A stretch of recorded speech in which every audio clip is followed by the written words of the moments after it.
नमस्कार, आदाब। आशा है आप और आपका परिवार सही होगा। आप किसी के मन में व्याप्त असंतोष को नहीं पढ़ सकते, लेकिन असंतोष को लालच बनते देर नहीं लगती और लालच हमारी आत्मा को भटकाता है और भटकी हुई आत्मा जीवन में कभी भी सुखी नहीं रह सकती। मेरा कहने का मतलब यह है कि आप संतोषी बनिए और सदा सुखी रहिए।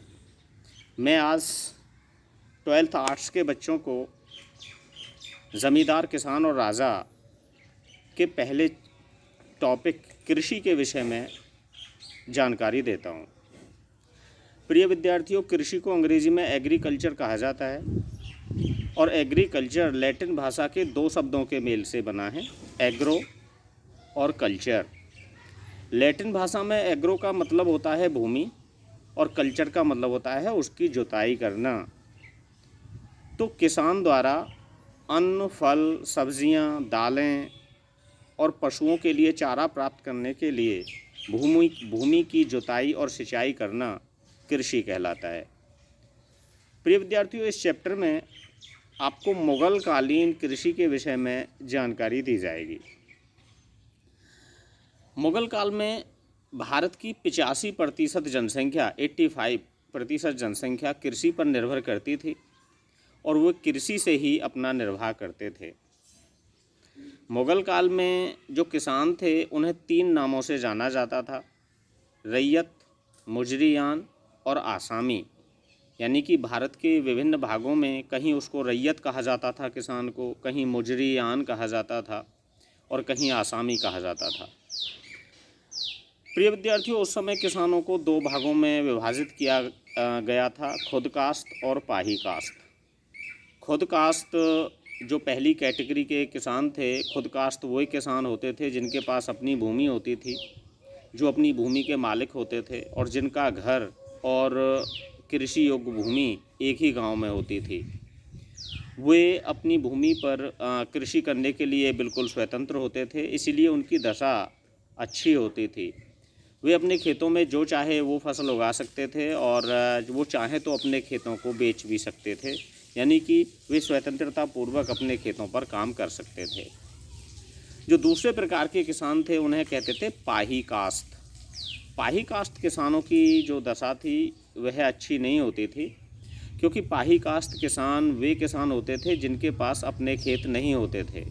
वे दूसरे के खेतों में जाकर मजदूरी का काम करते थे और यह भी आवश्यक नहीं है कि उनका गांव और जिन खेतों में वो काम करते थे वो एक ही स्थान पर हों। उनका घर और काम करने का स्थान एक ही जगह पे होना निश्चित नहीं था। ये भी संभव था कि उनका घर एक गांव में होता था और उनको काम करने के लिए दूसरे गांव में भी जाना पड़ता था। पाही कास्ट जो किसान थे उनकी दशा बहुत ज़्यादा अच्छी नहीं थी। प्रिय विद्यार्थियों, मुगल काल में जो भारतीय कृषि थी उसकी रीढ़, बैकबोन ऑफ इंडियन एग्रीकल्चर, वह मानसून को कहा जाता था और भारतीय कृषि पूरी तरह मानसून पर निर्भर थी। लेकिन मानसून यानी कि वर्षा जो है निश्चित नहीं होती है। जब अधिक वर्षा हो जाती है तो भी किसानों की फसल नष्ट हो जाती थी और जब किसी वर्ष बिल्कुल कम वर्षा होती थी तो भी किसानों की फसलें नष्ट हो जाती थी। तो इसीलिए जो किसान थे वो भूमि की सिंचाई का उस ज़माने में भी ध्यान देते थे, जिससे कि फसलों को नष्ट होने से बचाया जा सके।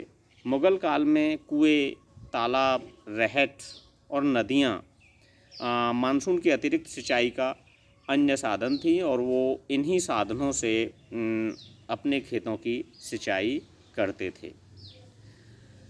प्रिय विद्यार्थियों, अबुल फजल ने एक पुस्तक लिखी है आईने अकबरी, जिसमें मुग़ल कालीन कृषि व्यवस्था के विषय में भी जानकारी दी गई है और उस आईने अकबरी से पता चलता है कि मुग़ल काल में फसलों की काफ़ी भरमार हुआ करती थी।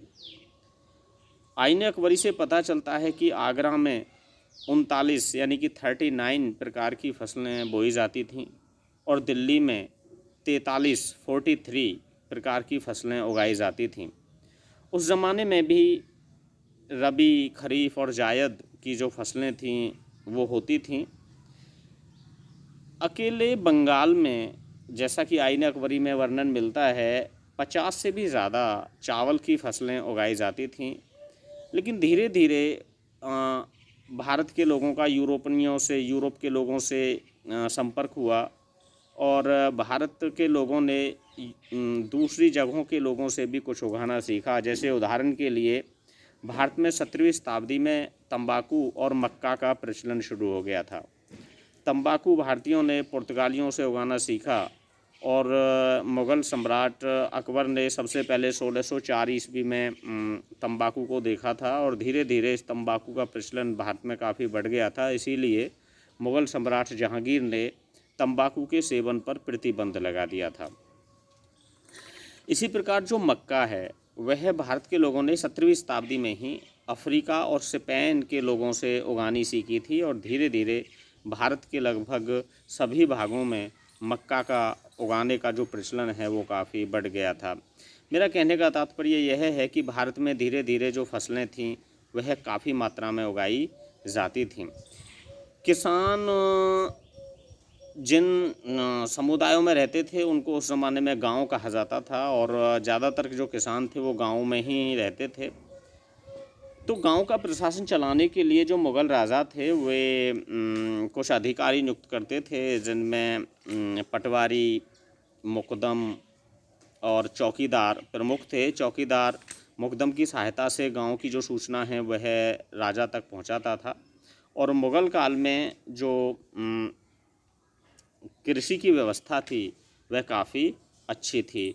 तो अगर हम इनको एक एक करके टुकड़े में करना चाहें तो प्रिय विद्यार्थियों ये क्वेश्चन निकल के आएंगे कि मुग़ल काल में कितने प्रतिशत लोग कृषि पर निर्भर थे? 85%।